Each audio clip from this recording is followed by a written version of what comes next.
Bonjour à tous, très heureux de vous retrouver dans votre émission de débat sur TLM pour cette nouvelle année. Au sommaire cette semaine, rien ne va plus entre Gérard Collomb et David Kimmelfeld, dont savaient les deux hommes plus très en phase.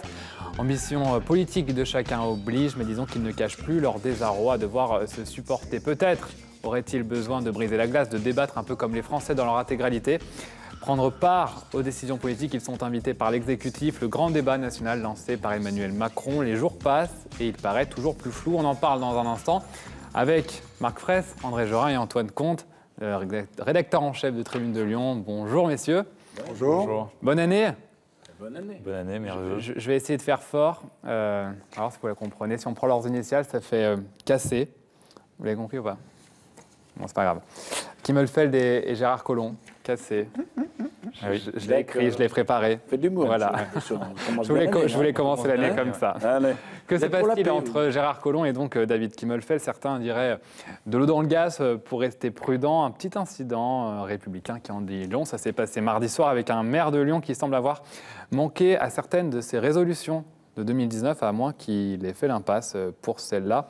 Antoine Comte, on peut rappeler qu'est-ce qui s'est passé mardi soir? Pour résumer l'épisode, en fait, il y avait les vœux de Pascal Blache, le maire du 6e arrondissement, dans l'ex-gare des Brotteaux, donc dans son arrondissement. Et en fait, Gérard Collomb est arrivé avec à peu près 1 heure de retard.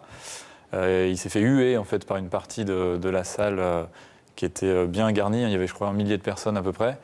Et en fait, après, donc, Pascal Blache, le maire du 6e arrondissement, a fait son discours.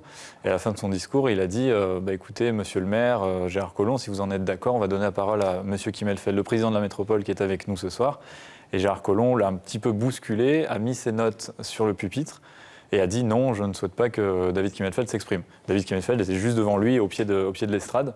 Donc en fait, ça a fait un vrai malaise et donc David Kimmelfeld, moralité, n'a pas pu s'exprimer. La tête de David Kimmelfeld à ce moment-là, ça ressemblait à quoi? Apparemment, il a plutôt souri, mais je pense que ça lui a pas plu. Mais voilà, il a plutôt que de vouloir faire une exclandre, il s'est contenu et il a plutôt souri.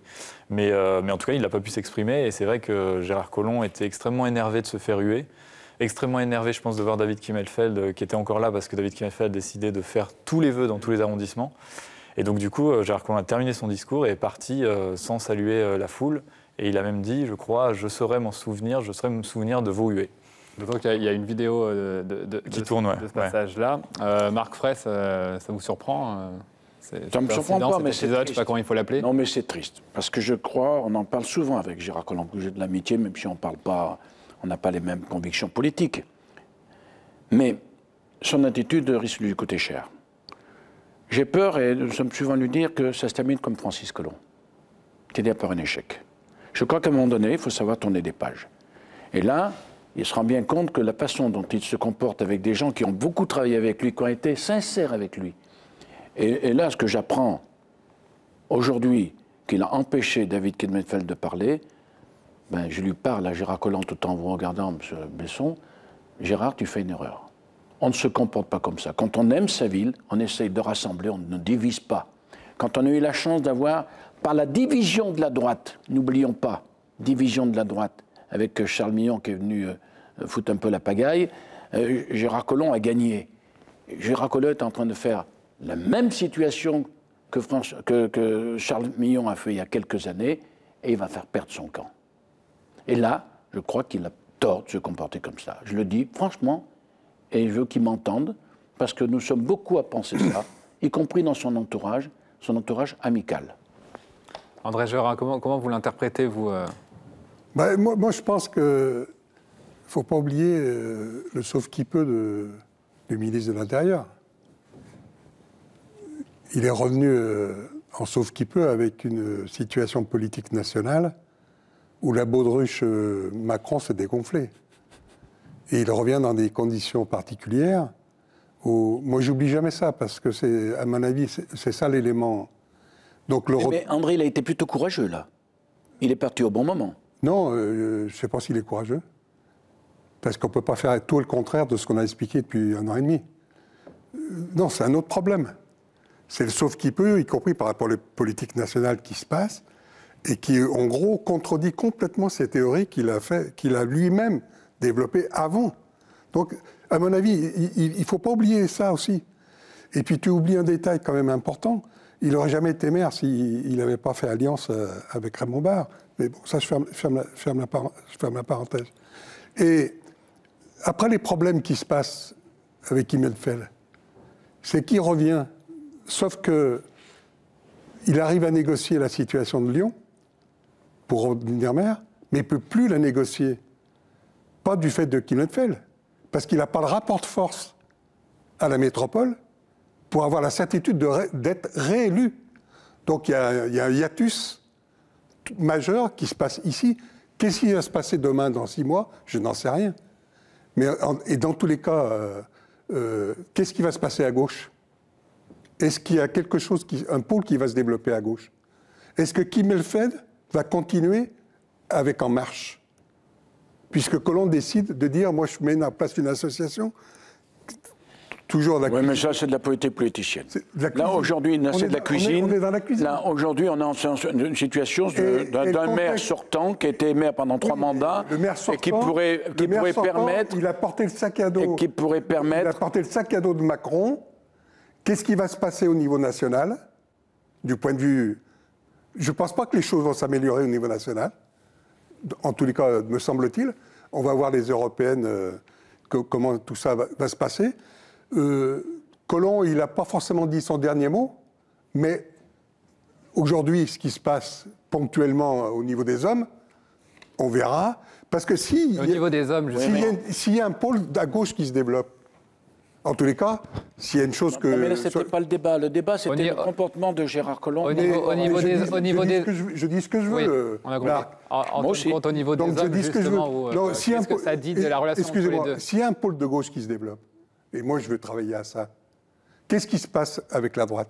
La question de la métropole devient un enjeu politique très important, ce qui explique, y compris, la question conflictuelle entre les deux. Ce qui explique le conflit entre les deux sur cet enjeu important, qu'est-ce que ça dit justement de la relation des deux hommes, où elle en est aujourd'hui? En fait, là, on voit clairement au grand jour que la guerre fratricide entre deux personnalités politiques qui sont quand même du même bord et du même camp est clairement ouverte. Là, on se disait quand Gérard Collomb est revenu, on entendait en coulisses que ça n'allait pas avec David Kimmelfeld, on le savait, mais il n'y avait pas vraiment d'acte très fort. Là, on le voit au grand public, au grand jour, pardon. Et le public l'a vu, le fait qu'il l'empêche de s'exprimer, ça montre bien qu'il n'y a plus aucune relation entre eux et que là, la guerre est ouverte. Là, on en est sûr. Et qu'est-ce qui se passe avec Georges Kimmelfeld, avec Georges Kepenekian? C'est marrant, c'est parce que Georges Kimmelfeld, c'est exactement ce qu'a dit Gérard Collomb au vœu de Denis Broliquet, le maire du 2e. Il s'est trompé là aussi, ça fait rire toute la salle juste avant les vœux du 6e. Donc là, non, mais c'est vrai qu'il a eu un début d'année difficile, Gérard Collomb, mais ça dit que non, parce que en fait, ce que disait André Gerin tout à l'heure, à Lyon, il avait en fait la possibilité de revenir, il a la majorité, il n'y a aucun problème. Donc avec Georges Kepenekian, ça s'est passé sans heurts, même si apparemment, d'après ce que je sais, Georges Kepenekian le vit un petit peu mal quand même, parce que bon, d'être une marionnette et de se faire dégager comme ça, forcément, c'est pas toujours facile à vivre. Mais à la métropole, c'est sûr que c'était impossible pour lui de revenir. Oui. Il peut pas, le rapport de force n'est pas bon, il n'a pas la majorité. Donc il a plus à y perdre à dire à David Kimmelfeld, je m'en vais, on refait une élection interne. Non, mais donc il le maintient. C'est triste après avoir fait la carrière. Voilà ce que ça provoque comme situation aujourd'hui. Après avoir fait la carrière qu'il a faite, c'est dommage de se comporter comme ça. C'est la loi de la politique. C'est dommage c'est la loi des hommes et de la politique. Je suis triste pour lui, là. Mais moi, je ne suis pas triste. Le problème aujourd'hui qui va se poser, est-ce que la métropole passe à droite? Est-ce que Lyon, est-ce qu'il va conserver Lyon? Ça me paraît possible. Ah ben, c'est ce que j'ai dit tout à l'heure. La division fait la place. Et peut-être qu'il y aura des rapprochements inattendus, Kimmelfeld et pas forcément Collomb. Ou peut-être que par obligation, ils seront tous les deux à un moment donné. On n'en sait rien. Parce que justement, c'est pour ça que je disais tout à l'heure, on ne sait pas ce qui va se passer. De Gérard Collomb, il y en a un qui a le bon rôle. Moi j'ai l'impression qu'en fait, oui c'est ça en fait, il y en a un qui a le bon rôle, c'est David Kimmelfeld qui passe pour le gentil aujourd'hui, et l'acte de guerre, enfin les déclarations de guerre, les pics sont envoyés par Gérard Collomb. Mais moi je pense que David Kimmelfeld a raison de se comporter comme ça, il attend en fait que Gérard Collomb se mette à la faute tout seul, et il est en train de se mettre à la faute. Un élément économique, Kimmelfeld a une très belle image dans le monde économique. Bien sûr, tu es un chef d'entreprise. Et le retour de Collomb, il n'est pas forcément bien perçu par le monde économique. Kimmelfeld, bien vu à gauche, aussi à droite. Il y a Étienne Blanc qui a réagi, qui a dit que c'était une humiliation publique. Non, mais Kimmelfeld est quelqu'un qui fait son travail, qui est un chef d'entreprise. Et je crois que Collomb devrait se rappeler qu'il lui doit beaucoup. Il a fait un gros travail, David Kemenfeld. Aujourd'hui, maintenant, il arrive Étienne Blanc, il y a aussi François-Noël Buffet, il y a une équipe qui se met en place à droite, intelligemment, je trouve. Et c'est du sérieux. Modérément, et des gens sérieux. C'est du sérieux. Et des gens sérieux. Donc je crois que tout se passe. Et puis en plus, c'est des gens sérieux parce qu'ils ne font pas de bruit. Hein.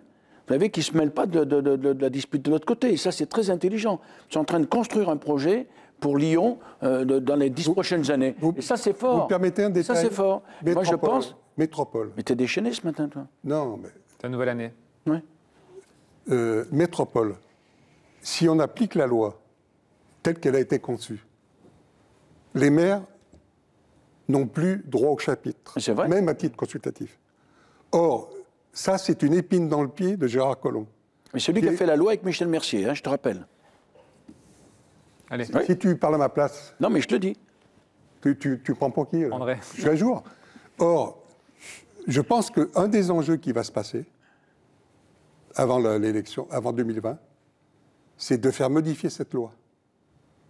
Parce que je pense que politiquement, moi je peux vous en parler pour Vénissieux et d'autres communes, politiquement, ça sera l'épine dans le pied par rapport aux petits maires. Mais je confirme ce que tu dis. Et, un vrai enjeu politique. et la droite, je peux vous le dire, et la droite s'en occupe de ce côté-là.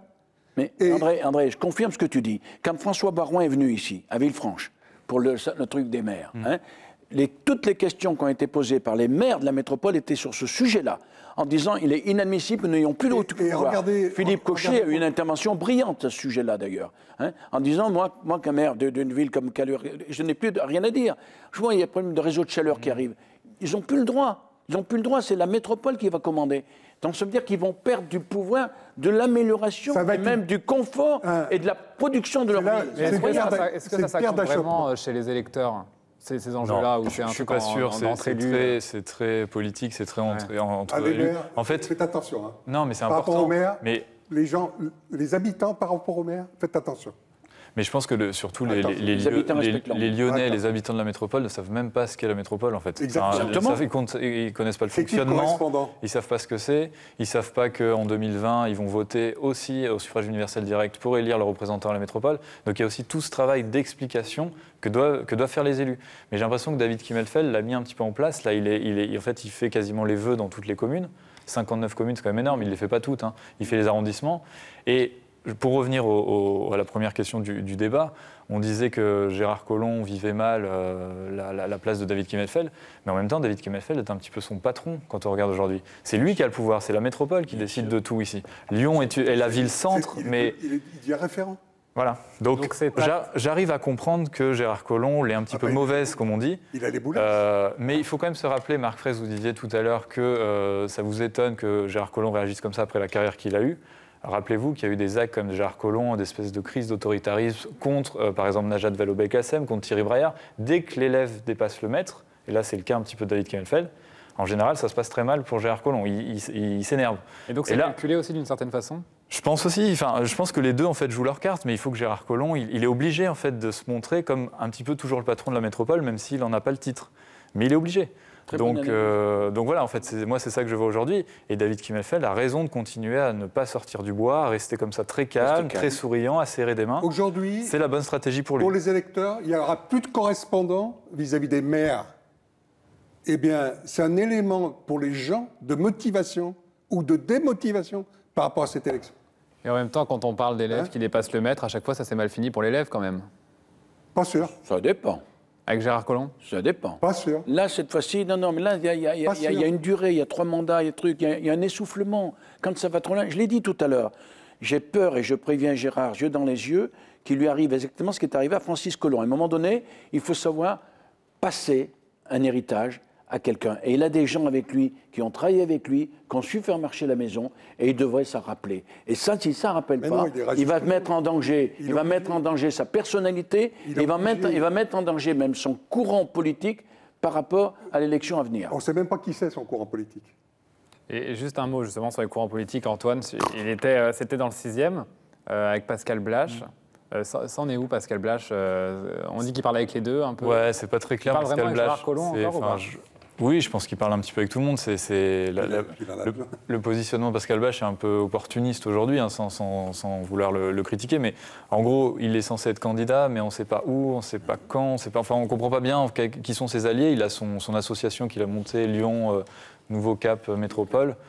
Voilà, mais je pense qu'il continue à parler aux deux. Mais il y a un moment, il va falloir que Pascal Blache fasse un deal, soit avec Gérard Collomb, soit avec David Kimmelfeld, parce qu'il y a quand même Étienne Blanc qui est le candidat de la droite. Ils ne pourront pas se maintenir tous les deux. Tout seul, on n'est rien.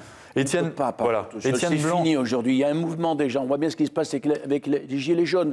Les gens en ont marre de cette démocratie qui se casse la figure. Si les candidats aux élections, ceux qui sont élus, continuent à se comporter comme ça, en disant c'est moi le chef, je sais tout, sans regarder leur miroir, ils vont détruire la démocratie telle qu'elle existe aujourd'hui.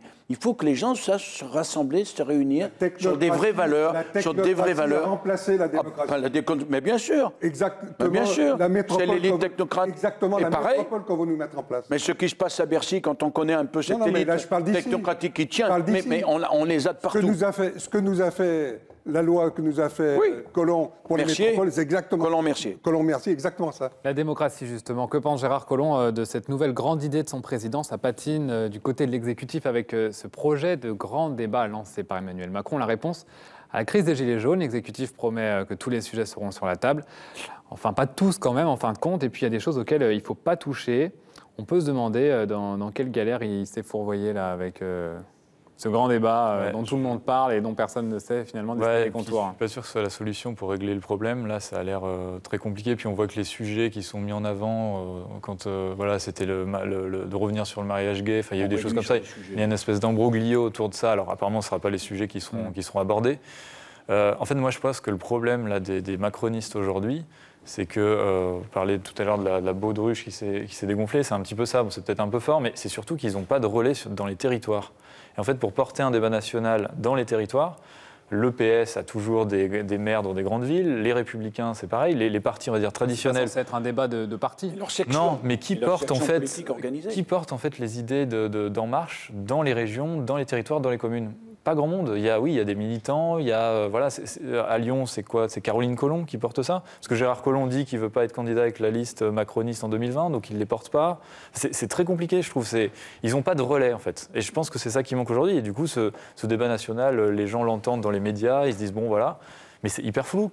On va les consulter comment? Sur quoi? Ça ne me paraît pas être la bonne solution. Franchement... Beaucoup de questions. André Jorin, est-ce qu'en revenir aux citoyens, c'est toujours la meilleure solution? C'est utile. Pour moi, c'est mal parti. Pas parce que l'idée... Pour moi, l'idée, elle m'intéresse, pour être honnête. Mais c'est mal parti parce que, d'abord, il y a plein de choses, ce qui vient d'être dit. Je parle, par exemple, immigration. Mais à la limite, c'est pas ça qui me préoccupe. De quoi, immigration? Non, dans les thèmes. Moi, je pense qu'aujourd'hui, le thème de l'immigration doit faire partie des débats. Moi, fiscalité. Les thèmes qui sont annoncés ne sont pas mauvais en soi. Il ne faut pas non plus être les charognards dans tout ça.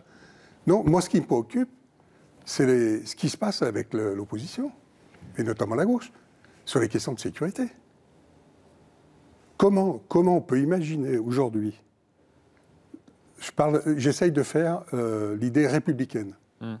Comment on peut imaginer aujourd'hui parler de combattre la violence, des casseurs et tout ça, alors qu'une partie de la gauche joue avec le feu? Je parle l'exemple de Mélenchon qui fait l'apprenti sorcier. Le climat ne s'y prêtera pas de toute façon.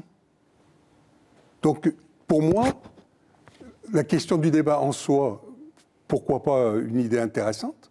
Mais aujourd'hui, c'est un peu la Macédoine, c'est flou, c'est tout ce qu'on veut. Et le contexte politique, même d'une partie de la droite et de la gauche aujourd'hui, fait que de toute façon, il n'y a pas de conditions réunies pour un vrai débat politique national dans un esprit républicain. Moi, je défends l'idée, même si je suis un peu à côté de la question, mais je me permets, je pense que sur les questions de sécurité, ça fait 40 ans qu'on en fait une affaire gauche-droite. C'est une voie sans issue.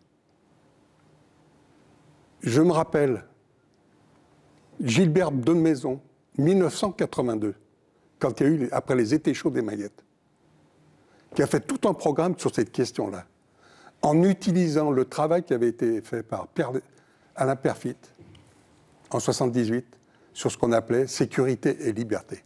Or, aujourd'hui, pour moi, contribuer à un débat politique serein, ça n'existe pas, mais où il y a de la friction intelligente, nécessaire, sur le pluralisme politique, est important si on n'est pas capable de se mettre d'accord sur le fait que combattre pour une vie tranquille, de sécurité, dans la vie quotidienne, dans le travail, dans l'étude, etc., fait partie d'un problème où on le partage en commun au niveau des élites républicaines. Moi, je pense que, pour moi, la situation, là, elle est malsaine. Les élites républicaines, justement, Marc Fraisse, est-ce que cette idée de grand débat, ça ne discrédite pas les élus, la démocratie représentative ? Mais de toute façon, la démocratie démocratique est en danger. Vous savez, le peuple s'est rendu compte d'abord, a découvert la caste du haut fonctionnaire, qui est un peu la véritable nomenclature à la russe, hein, je veux dire à la soviétique. Ils se sont rendu compte qu'il y avait un pouvoir qui était détenu même pas par les élus. Quand on voit que le 25 juillet 2017, les parlementaires, alors que dans la campagne de Macron, le candidat à la présidence de la République disait qu'il voulait que ce soit la transparence, la propreté, que ce soit... Avant, pour être parlementaire ou pour être élu, il fallait avoir un casier judiciaire vierge. On a supprimé ça. Même ça, ce n'est pas acceptable. Il se passe des choses en ce moment où il y a un débat qui veut se passer sur un certain nombre d'événements, et ces événements sont contraires à ce que fait aujourd'hui le gouvernement et ce qu'ont fait les élus pendant des années. Parce que moi, je le dis. Le fait qu'ils aient fait rentrer quand même des députés issus de la société civile majoritairement, c'était quand même pas mal, ça, c'était quand même bien vu. Ah, mais c'était bien vu de faire ça. Mais bien sûr. N'oubliez pas, en fin de compte, que j'étais le seul député inscrit à la Chambre des métiers. Et que cette caste intellectuelle, là, cette caste de Bercy, eh ben, moi, pour eux, j'étais rien du tout. J'étais qu'un petit chef d'entreprise, laboratoire de prothèses dentaires. Donc, il est temps aujourd'hui que le peuple reprenne le pouvoir. Mais ce pouvoir, ça pourrait se faire par un référendum aussi. Parce que c'est bien beau de faire des déplacements, mais on préfère un référendum avec un certain nombre de questions. Et en fonction de ces questions, mais comme De Gaulle a été capable de faire et d'autres ont fait, et en fonction de ça, peut-être que M. Macron se rendrait compte qu'il y a une différence incroyable entre son comportement et la vision du peuple, de l'homme politique. Et ça, c'est fondamental. Et on ne le respecte pas, ça. Je crois qu'aujourd'hui, ils sont vraiment à côté de leur pompe, comme on dit publiquement. Ils sont à côté de ce qui se passe dans le monde. Ils ne répondent pas. Regardez ce qui se passe, les Gilets jaunes. On les attaque. On dit qu'ils sont violents et compagnie. Ils ne sont pas tous comme ça. Mais chaque fois que le gouvernement parle, c'était pour parler de la violence. Il ne parle pas des revendications du peuple. Quand même. Très peu. Ils mettent en avant. Il y a eu 11 milliards sur la table. Ils sont en train de casser toute la pagaille. Il y a eu des mesures sur le SMIC, il y a quand même eu quelque chose. Oui. Il y a 11 milliards sur la table. Oui, pas suffisant. Moi, je dirais les choses autrement. La question, c'est comment, dans les Gilets jaunes, par exemple, on retrouve des ingrédients, pour une part, de la dérive populiste. Tu as des millions de gens, ils représentent globalement des gens qui ne votent plus, et une partie de gens qui votent Front National. Extrême. Juste une question, parce qu'on n'a plus beaucoup de temps. Est-ce qu'il faut tout remettre sur la table ? Tous les sujets ? Est-ce qu'il n'y a pas de sujet tabou ? Pas forcément. De toute façon, il y a pas de sujet tabou. Ils ne pourront pas interdire que les gens parlent de tout ce qu'ils veulent. Ça, c'est les questions... Après, est-ce que ça va servir au bout du point de vue des décisions ? Non, ce que je voulais dire, rapidement. Pour moi, la question centrale, est-ce que les responsables politiques de ce pays, de gauche-droite, y compris vis-à-vis de Macron, sont capables de trouver des points communs pour faire reculer le Front National ? Antoine Comte, un dernier mot. Qui va sortir gagnant, finalement, de ce grand débat, quel que soit ? L'idée est bonne pour l'exécutif, en tout cas.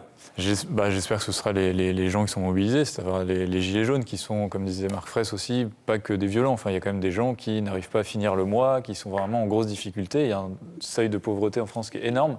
Donc j'espère que ce sont ces gens-là, et donc les Français mobilisés, qui en sortiront gagnants. Après, si ça peut aussi stabiliser le gouvernement, parce qu'on est quand même dans un moment... d'instabilité politique, je pense, inédite en France. Si on peut arriver à faire revenir un petit peu tout le monde à la raison, ça serait pas mal. Il peut y avoir de la stabilité comme ça en posant des questions multiples. Je pense qu'en tout cas, en consultant le peuple, parce que c'est le terme à la mode aujourd'hui, c'est le peuple, hein, tout le monde l'emploie, droite, gauche, extrême droite, extrême gauche. C'est toujours mieux que rien, parce que Macron aurait très bien pu dire aussi on ne consulte personne et on continue comme ça. Et je trouve que c'est bien quand même qu'il y ait ce débat national. Après, voilà, il faut voir les sujets qui seront mis sur la table et les conditions, et voir si ça va au bout. Et les conditions. On continuera à les suivre. Pour vous donner une dimension citoyenne, on a oublié les vraies valeurs de la République, sont liberté, égalité, fraternité. On l'a oublié. Il est temps que tout le monde se regarde dans son miroir et dire qu'est-ce qu'on peut faire pour que notre pays retrouve les vraies valeurs qui sont les siennes. Mais personne ne doit mettre de l'huile sur le feu. Merci beaucoup tous les trois d'avoir participé à ce débat. On se retrouve bientôt pour un nouveau débat. Merci à vous et bonne année 2019.